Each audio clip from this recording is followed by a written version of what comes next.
बच्चों, तो हम आप लोगों को आंशिक भिन्नों द्वारा समाकलन चैप्टर पढ़ा रहे थे, जिसका आज यह चौथा पार्ट है। इस चैप्टर के बच्चों हमने आपको 3 पार्ट पहले दिए हुए हैं, जिनका लिंक डिस्क्रिप्शन में है। अगर आपने अभी तक उन तीनों पार्ट्स को नहीं देखा है तो उन तीनों पार्ट्स को भी ज़रूर देखें। बच्चों, अगर इस चैनल पर आप नए हैं, पहली बार विजिट कर रहे हैं, चैनल को सब्सक्राइब कर लें और साथ में बेल आइकन को भी प्रेस कर लें।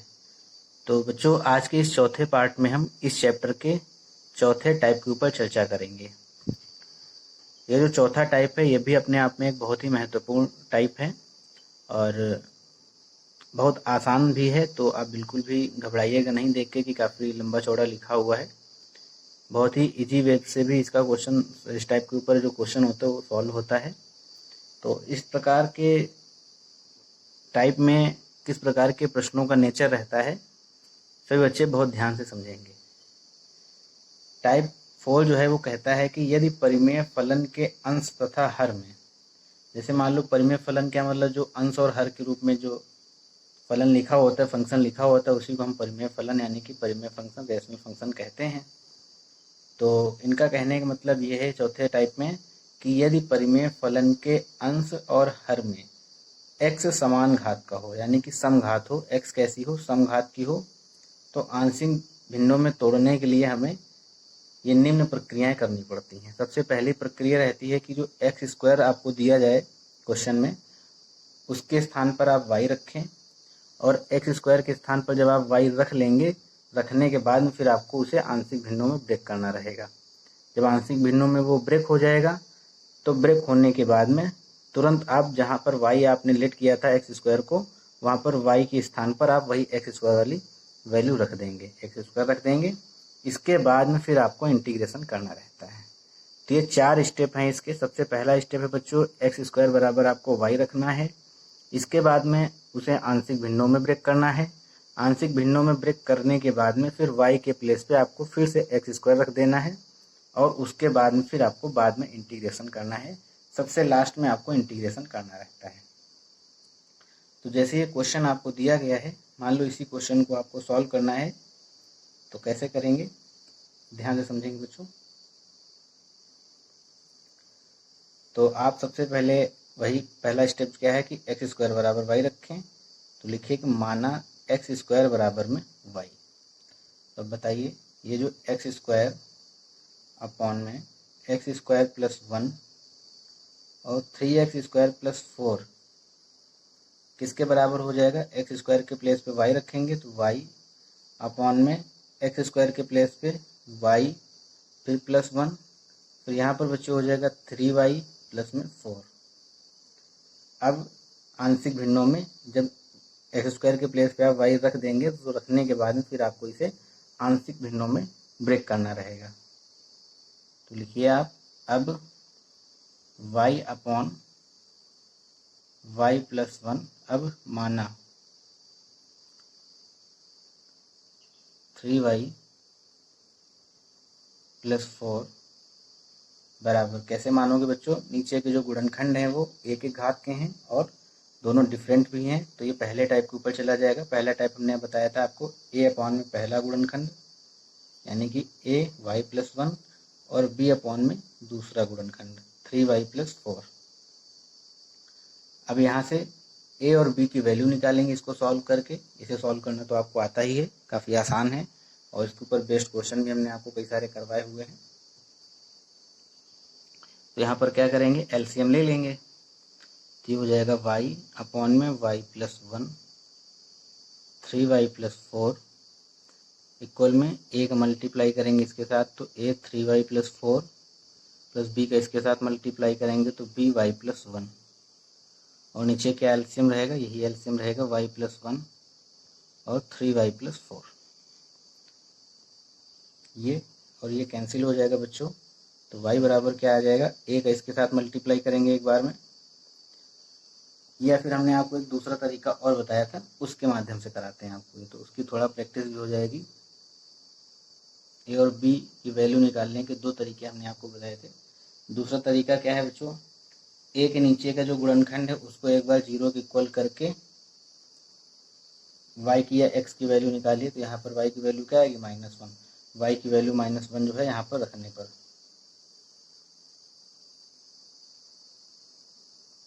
तो जब y बराबर -1 बच्चों रखोगे दोनों पक्षों में, तो यहाँ पर हो जाएगा -1 और बराबर में यहाँ पर -1 करेंगे तो ये हो जाएगा -3 और -3 + 4 यानी कि 1 और 1 का a के साथ मल्टीप्लाई a, और यहाँ पर y के प्लेस पे जब -1 रखेंगे तो ये क्या हो जाएगा 0 हो जाएगा। तो a की वैल्यू क्या आ जाएगी -1 आ जाएगी। इसके बाद बच्चों क्या करते हैं, b के नीचे का जो गुणनखंड है उसको 0 के इक्वल करते हैं। b के नीचे का गुणनखंड क्या है 3y + 4, इसको 0 के इक्वल करेंगे। यहाँ से y की वैल्यू निकालेंगे, माइनस का 4/3 आएगी। ये वैल्यू जो है फिर इसी इक्वेशन में हम पुट करेंगे। लिखिए बच्चों यहाँ पर y बराबर -4/3 रखने पर समीकरण 2 में, इसको फर्स्ट मान लो, ये फर्स्ट है और ये सेकंड है, समीकरण 2 में रखने पर।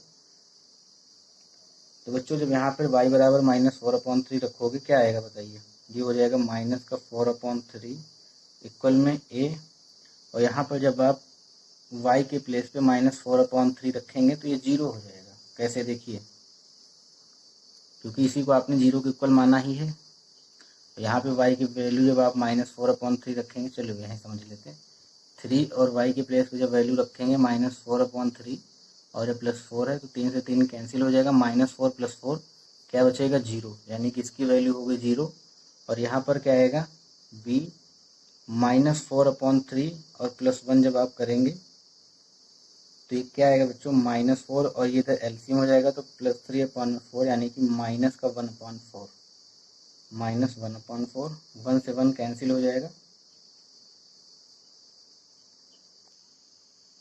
ये बच्चों यहाँ पर 3 रहेगा, क्योंकि 3 है नीचे तो ये 3 रहेगा, तो ये 3 रहेगा, तो ये माइनस से माइनस कैंसिल, 3 से 3 कैंसिल, तो b की वैल्यू क्या आ जाएगी, b की वैल्यू आ जाएगी +4। अब इसके आगे का क्या रहता है, इसके आगे ये जो a और b की वैल्यू हैं इन्हें हम कहाँ रखेंगे, इक्वेशन फर्स्ट में रखेंगे। चलिए रखते हैं, a और b का मान समीकरण 1 में रखने पर लिखिए बच्चों a और b का मान समीकरण 1 में रखने पर a की वैल्यू क्या आई है -1 आई है, तो y इधर क्या लिखा है y अपॉन में y + 1 3y + 4 बराबर में a के प्लेस पे रखेंगे -1, तो -1 अपॉन में y + 1, और ये हो जाएगा b की वैल्यू 4 आई थी तो 4 अपॉन में 3y + 4। इसके बाद बच्चों हमने आपको बताया कि जब आंशिक भिन्नों में ब्रेक हो जाए उसके तुरंत बाद हमें क्या करना है, y के प्लेस पे x² रखना है। उसके बाद समाकलन मतलब लास्ट में करते हैं बच्चों। अब यहीं पे आप इंटीग्रेशन ना कर दीजिएगा, इंटीग्रेशन सबसे लास्ट में करेंगे। सबसे पहले y की वैल्यू पुट करेंगे। y बराबर x² इसलिए माना कि वो आंशिक भिन्नों में आसानी से ब्रेक हो जाएगा, बस इसीलिए मानना रहा था हमको। लिखिए y बराबर x² रखने पर तो ये हो जाएगा इधर साइड x² अपॉन में x² + 1, ये 3x² + 4 हो जाएगा, और इक्वल में यहाँ पर हो जाएगा -1 अपॉन में x² + 1, और ये हो जाएगा +4 अपॉन में 3x² + में 4। दोनों पक्षों का समाकलन करने पर इंटीग्रेटिंग बोथ साइड क्या हो जाएगा, यहाँ पर ये हो जाएगा x² अपॉन में x² + 1 3x² + 4 हो जाएगा बच्चों। dx बराबर माइनस का बाहर हो जाएगा 1 अपॉन x² + 1 dx + 4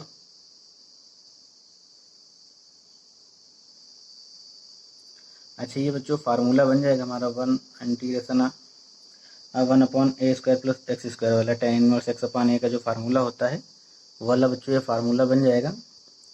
तो यहाँ पर ये 3 आपको डिस्टर्ब कर रहा है तो नीचे 3 भी आप कॉमन ले लीजिए यहाँ से, तो हो जाएगा 1 अपॉन में x² + में 4/3 dx। यहाँ तक नोट कीजिए।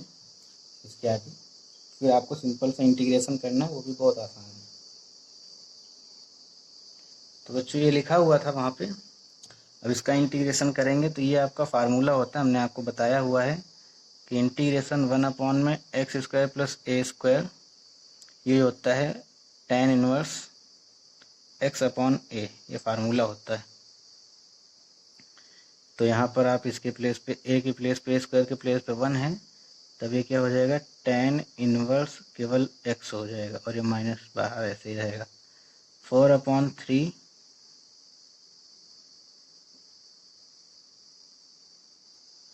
फार्मूला होता है बच्चों 1/8 tan इनवर्स x अपॉन है, तो ये 4/3 और यहाँ पर फार्मूला लगाएंगे जब तब 1/8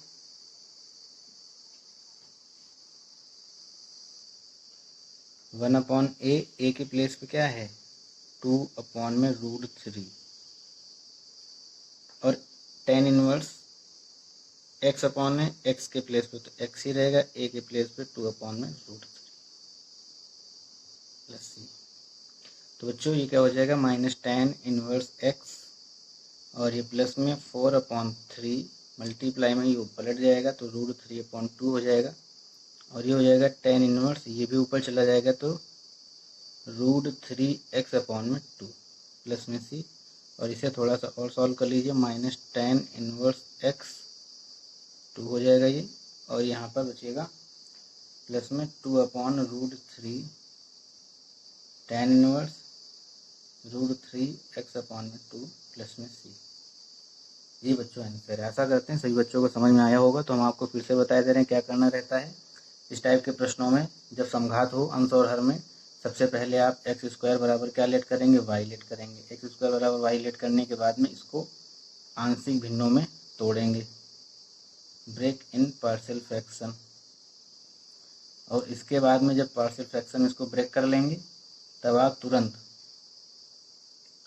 इसके बाद तीसरा स्टेप रहता है आपको y बराबर एक्स स्क्वायर फिर से रख देना है। जहाँ पर एक्स स्क्वायर था उसके प्लेस पे पहले आपने y रखा, उसके बाद आंशिक भिन्नों में ब्रेक किया। आंशिक भिन्नों में ब्रेक करने के बाद में फिर आपको y बराबर एक्स स्क्वायर रख देना है। फिर इसके बाद सिंपल सा आपको इंटीग्रेशन करना है। ये कब रहती प्रक्रिया, जब x अंश और हर में कैसा हो, समघात का हो। ठीक है बच्चों, तो इसके ऊपर बेस्ड क्वेश्चन जो है हम आपको 2 क्वेश्चन दिए दे रहे हैं, आपको स्वयं से लगाने हैं। सभी बच्चे वीडियो के लास्ट तक बने रहेंगे। और बच्चों अगर वीडियो पसंद आया है तो वीडियो रोक के इसको पहले आप लाइक कर दें और एक बार अपने सभी स्टडी ग्रुप्स में शेयर भी कर दें। इसके बाद फिर लौटिए, फिर इसके आगे आप कंटिन्यू कीजिए। तब तक हम आपको क्वेश्चन दे रहे हैं। तो ये बच्चों 2 क्वेश्चन हैं जिन्हें आपको स्वयं से करना है। पहला क्वेश्चन हमने आपको दिया है, इसका इंटीग्रेशन करना है कि एक्स स्क्वायर अपॉन में एक्स स्क्वायर प्लस 1 और मल्टीप्लाई में एक्स स्क्वायर प्लस 4। और इसके बाद में दूसरा क्वेश्चन है एक्स की पावर 4 अपॉन में एक्स स्क्वायर प्लस 1। तो ये दोनों बहुत ही आसान से क्वेश्चन हैं जिन्हें सभी बच्चों को ट्राई करना है और ट्राई करने के बाद में इनका सॉल्यूशन हमें सेंड करना रहेगा। ठीक है बच्चों, तो बढ़ते हैं। इसमें लास्ट टाइप रह गया है टाइप नंबर 5।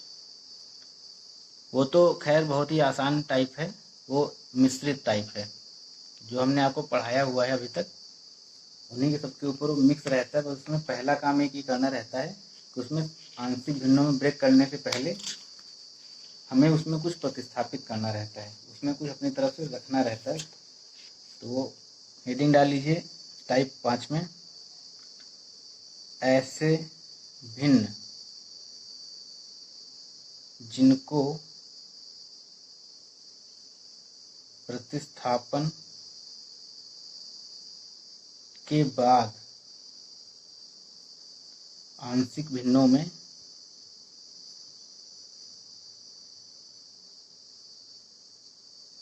तोड़ा जाता है। ठीक है, मतलब कहने का ये हुआ कि कुछ ऐसे क्वेश्चंस होते हैं, ट्रिग्नोमेट्रिक वाले क्वेश्चन ज़्यादातर इस पे मिलते हैं हमें। तो उनमें सबसे पहले हमें अपनी तरफ से कुछ प्रतिस्थापित करना रहता है। प्रतिस्थापित करने के बाद में वो इस तरीके से चेंज हो जाते हैं कि उन्हें हम फिर बाद में पार्शियल फ्रैक्शंस में ब्रेक कर लेते हैं। ब्रेक करने के बाद में फिर वही पुराने वाले सारे टाइप का यूज करते हैं। 3 टाइप जो हमने आपको बताया था, जिस टाइप से वो मैच कर जाए उसका हर, और उसी तरीके से आप ABC करके लेट कर लेंगे और ABC की वैल्यू निकाल के उसी में रखेंगे, फिर आपको इंटीग्रेशन करना रहेगा। तो मान लो आपको एक क्वेश्चन बच्चों दिया गया है, आपको इंटीग्रेशन करना है cos x अपॉन में 1 प्लस साइन एक्स और 2 प्लस साइन एक्स, इसे आपका इंटीग्रेशन करना है, इसे आपको इंटीग्रेशन करना है x के रिस्पेक्ट में। तो इसमें सबसे पहले हम अपनी तरफ से कुछ लेट करेंगे, ऐसा लेट करेंगे जिससे क्वेश्चन थोड़ा आसान हो जाए। तो नीचे हर में अगर साइन एक्स है तो हमें साइन एक्स को ही टी लेट कर लेना है, क्योंकि उसका बाद में जब हम डिफरेंशिएशन करेंगे तो कॉस एक्स हो जाएगा और एक कॉस एक्स डी एक्स के प्लेस पर हम डायरेक्ट वैल्यू रख सकेंगे। इस तरीके के क्वेश्चन हमने आपको कराए हुए हैं। जब हमने आपको प्रतिस्थापन द्वारा समाकलन पढ़ाया था तो उसमें आपको लेट करने का हमने तरीका बताया था, किस तरीके से लेट करना चाहिए। तो यहाँ पर मान लीजिए, माना साइन एक्स बराबर टी, तो इसका आप अवकलन करेंगे, डिफरेंशिएशन करेंगे तो साइन एक्स का हो जाएगा कॉस एक्स डी एक्स बराबर में टी का करेंगे तो डी टी। अब ये सारी वैल्यू क्वेश्चन में हम अप्लाई करेंगे तो बच्चों आई बराबर क्या हो जाएगा, कास एक्स डी एक्स के प्लेस पे हम रख सकते हैं डी टी, अपॉन में 1 प्लस साइन एक्स के प्लेस पे रख सकते हैं 1 प्लस टी, और इसके प्लेस पे रख सकते हैं 2 और साइन एक्स के प्लेस पे टी। यानी कि एक ब्रैकेट में बना 1 प्लस टी और दूसरा ब्रैकेट में बना 2 प्लस टी। अब इसे हम आंशिक भिन्नों में ब्रेक कर लेंगे। लिख लीजिए यहाँ पर आंशिक भिन्नों में तोड़ने पर। इसके आगे अब आप ही को ये करना रहेगा, हम आपको हिंट्स दिए दे रहे हैं। आंशिक भिन्नों में जब हम तोड़ेंगे तो कैसे तोड़ेंगे बताइए बच्चों। भूल जाते हैं कि इंटीग्रेशन लगा हुआ है, आप बस सिंपल सा अंदर वाला फंक्शन नोट कर लीजिए 1/t, और इसको आप चाहे तो लिख लीजिए t प्लस 2, इसको t प्लस 1 लिख लीजिए, इसको t प्लस 2 लिख लीजिए। t वाला पहले रहेगा तो आपको कन्फ्यूजन नहीं रहेगा, हालांकि कोई दिक्कत नहीं है। तो a बटे पहला गुणनखंड, पहला क्या है 1 प्लस टी, और दूसरा क्या है गुणनखंड b अपॉन में 2 plus T.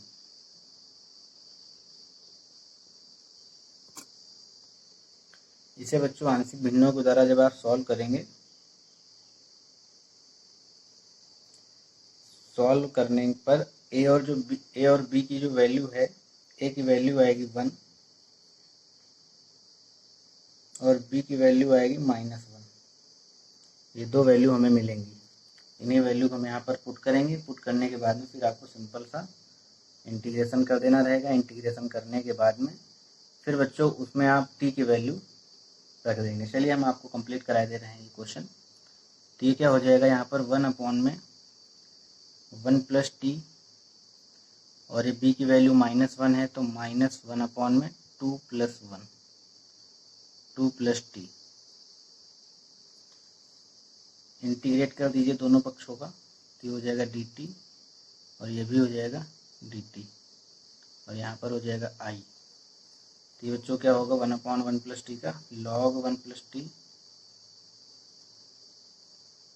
log 1 plus T, और ये हो जाएगा माइनस का log 2 प्लस टी और प्लस में c। इसको आप लिख सकते हैं log 1 प्लस टी अपॉन में 2 प्लस टी और प्लस में कांस्टेंट ऑफ इंटीग्रेशन c। अब बस बच्चों इसमें आपको t की वैल्यू रख देनी है। t की वैल्यू आपने क्या मानी थी भाई, साइन x। तो i बराबर क्या हो जाएगा log 1 plus sine x upon में 2 प्लस साइन एक्स प्लस में c। ये बच्चों छोटा सा आंसर है। तो आज से आपका आंशिक भिन्नों द्वारा समाकलन चैप्टर हमारी तरफ से समाप्त होता है।